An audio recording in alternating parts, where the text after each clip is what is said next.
Habang naghahasik ng lagim ang Maute ISIS group sa Marawi, umatake naman sa Pigkawayan sa Cotabato ang nasa 200 miyembro ng Bangsamoro Islamic Freedom Fighters. Ilang residente pati isang sanggol ang hinostage pa ng mga BIFF.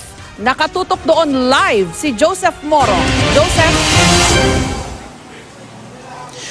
Jessica, hanggang kaninang alas 6 ng gabi ay patuloy pa rin ang operasyon ng militar laban sa BIFF dito sa barangay Malagakit sa Pigkawayan. Ang ilang mga residente ngayon pa lamang nare-rescue. Nakausap natin ang isa dun sa 14 ang mga hinostage at kalaunan ay pinakawalan din ng grupo.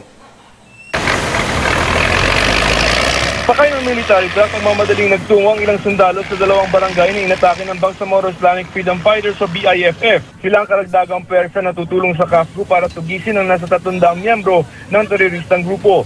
Ayon kay Maguindanao Deputy Governor Dato Ramil de Langalin, pasado alas 5 ng madaling araw kanina, nilusob ng BIFF sa pangunguna ni Commander Abunawas ang mga detachment ng KAFGU at Barangay Peacekeeping Action Team sa Barangay Simsiman at Barangay Malagakit sa Pigkawayan, Cotabato. Sa gitna ng aming panayam, kay Dilanggalin, dinig pa ang mga pagsabog.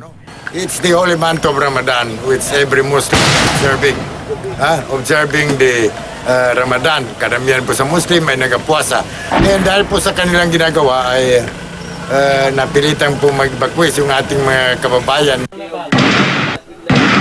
Nakausap namin ang ilang na-hostage ng BIFF. Tumanggi siyang humanap sa kamera dahil sa seguridad. Kwento niya, kinuha sila ng tinatayang 200 mga BIFF mula sa kanilang mga tahanan at pinasok sa Malagakit Elementary School. Yung bata na dala-dala namin, umiiyak, pinakain nila, at saka yung babaeng kasama ko, pinakain. Tapos doon lang kami, pinaupo lang. Nakakamuflage din sila, naka-uniform. Yung mga baril? Matataas din, hindi man ako pamilyar. Malalaki. Anong naramdaman nyo ng mga panahon nyo? O syempre yung takot at paniniwala na lang sa Panginoon. Pero sir, paano kayo nakalusot? Anong nagputukan na, pinalabas man kami nung iba kasi may mga Muslim kami kasama. Ginamitan ng militar ng kanyon at mortar ang grupo na nagtago raw sa isang eskwelahan.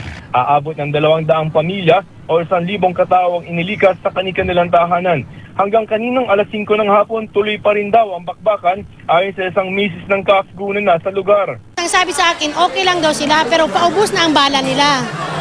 Tapos yung may pamilya doon ng KAFGU na doon na-trap. Hindi pa makaalis.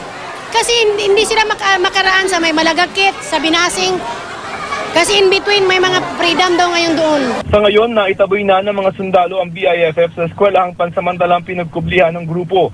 Kinansila na rin ang klase sa elementarya at high school sa buong Pigkawayan. Jessica, nandito tayo ngayon sa Pigkawayan National High School. Dito dinadala yung mga ini-evacuate na mga residente, no? Pero hindi pa makapagbigay ang municipal administrator ng opisyal na bilang kung ilan pa na mga residente yung natrap doon sa area. Ang sabi ng ating mga ibang mga residente nakausap, may mga kilala pa sila na nasa loob. Alam mo, alas 5 pa ng umaga ito nangyari at bibilang na ng abot ng 12 oras na nandun sila sa loob. Ang sinasabi sa atin ng mga residente ay may mga bata doon na hindi pa nakakakain, Jessica. Joseph, ano ang indikasyon na itiniming o sinamantala ng BIFF yung kaguluhan sa Marawi para gawin ito dyan sa Cotabato? Kasi I know some experts, sinasabi nila na itong BIFF is one of 4 breakaway factions from the MILF and MNLF na allied di umano sa ISIS.